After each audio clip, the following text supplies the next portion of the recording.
Right, so I'm back. All right, so we were talking about tariffs and the economy and everything like that. I'm not sure what the end game is. I don't think professionals in the world of economics even know what the end game of all of this is. It seems very self-defeatist, cutting off your nose to spite your face. Trump, Shitler, just wants to be a disruptor on the world stage and force countries to capitulate to his demands, right? Good strongman policy, pretty crappy economic policy, but it is what it is. We have to deal with it. So, okay, anyway, so back on to tariffs. Over the past, well, I'm 50 years old, and I remember the very first free trade agreement that came into effect back in the between Brian Mulroney and Ronald Reagan, NAFTA. Well, it was actually the Canada-U.S. free trade agreement, and then they incorporated Mexico, turned it into NAFTA, and for 20 years that was the standard, and then Trump comes and renegotiates it, right? So, but the thing is, though, the American, Canadian, Mexican economies have become so integrated that to uncouple it is going to be absolutely asininely, ridiculously expensive and arduous process, and it's just not going to be a net benefit to America. All right, I mean, we know it's going to suck for Canada, we know it's going to suck for the States, but it's going to suck for America. And if you launch a trade war on one day against your two largest trading partners, Canada and Mexico, and add in China with their, I think 10% tariffs for them. Whew, wow, that's a lot of bullshit to deal with. All right, so then also a couple things as well too. I was just watching over the news and everything. I wrote some things down so I don't forget them. This is funny. In Miami, Florida, Phoenix, Arizona, Canadians, they snowbird. Right, they go south in the wintertime to warmer climates. It's been, decades and decades. Senior retired people in Canada say, fuck this shit, we're not dealing with winter. They go down south, right? And I was reading in the news today that there's a lot of the Canadians who are selling their properties, not so much for political reasons, but for financial reasons. The Canadian dollar is tanking. It's at 69 cents. It's below 70 cents.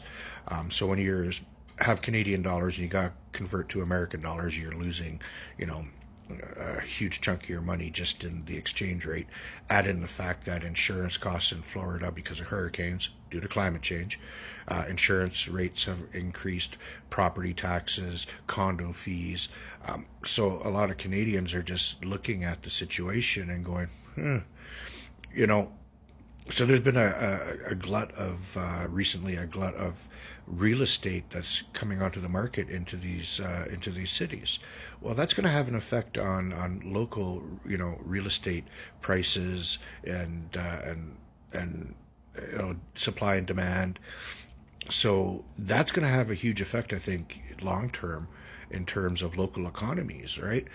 Also, as well, too, you got Canadians who are not going to be going to those areas, spending money. So local businesses, grocery stores, and all the businesses in a community, are going to be affected, and that's going to be a huge thing. So it's going to have a lot of downward pressure put on local businesses that rely on Canadians, right?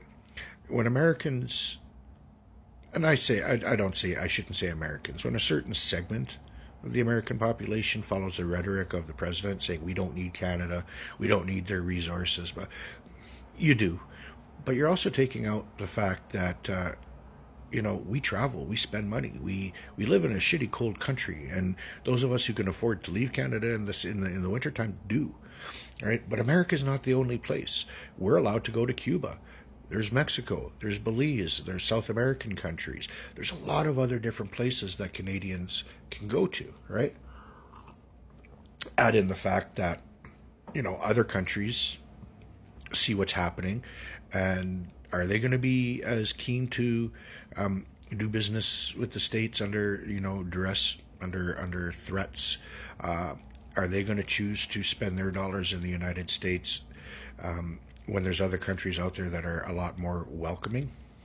time will tell. I mean, it's an interesting thing to kind of keep track of and everything, right?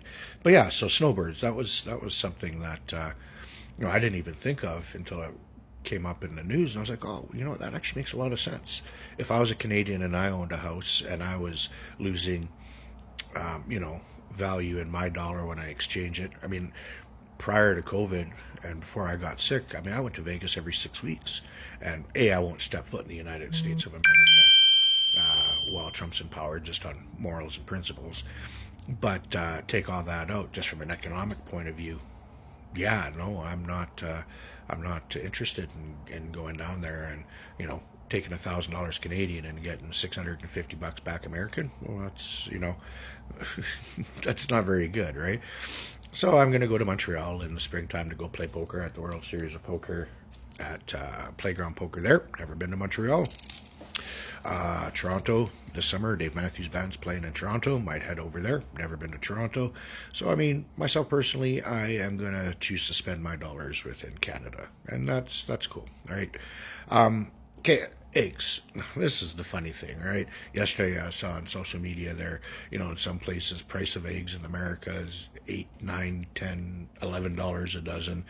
Here in Canada, I went grocery shopping last week. I think I paid $3.29 for a dozen eggs.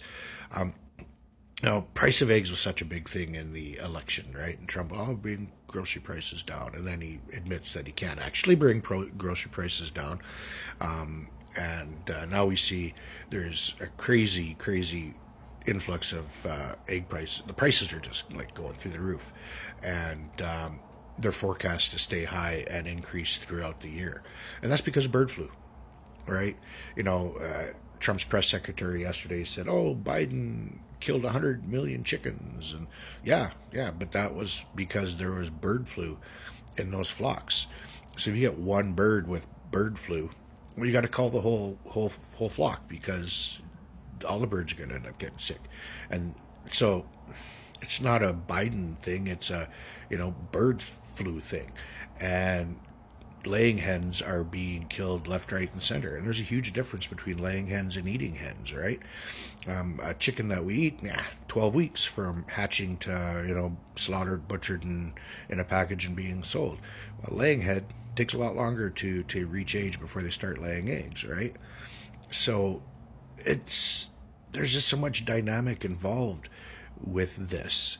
And the huge difference too is why it's not affecting Canada so much as in the States is the average egg producing farm in Canada has 25,000 laying hens. The average egg producing farm in the United States has got 2 million laying hens, right? We have a supply chain that's managed in this country for certain things: poultry, dairy, call it good, call it bad. It does shield us a little bit, right? But just the fact that the scope of our farm. So if a farm gets bird flu and they have to cull 25,000 chickens, yeah, it sucks, but it's not as, impactful as culling 2 million chickens, from this farm and that farm, right? So when you add in the fact that the National Health Institutes have been, told by Trump not to relay any information to the public, to not give information to other agencies, like, pulling out of the World Health Organization. I mean, got a lot of issues, and this whole isolationist stance that Trump wants to implement, it just doesn't make sense. Another pandemic is on its way. When? Who knows? I mean, it might be 100 years, it might be 2 years, it might be 5 years, but it's going to come sooner rather than later. And America wants to be an island amongst itself in a sea of chaos, but the island itself is chaos. And when you're not communicating with other agencies around the world, and you're not giving up information that and you're not receiving information that they know, and then further on down the line as well too, when you get into the realm of national security, our spy agency is going to want to share information with the United States. I mean, it's a very slippery slope that we're going down, and it's going to be something that the world is going to have to be prepared for. So on that note, happy hump day. Don't get too stressed out. Fascism sucks. Remember to vote and do your part to make the world a better place.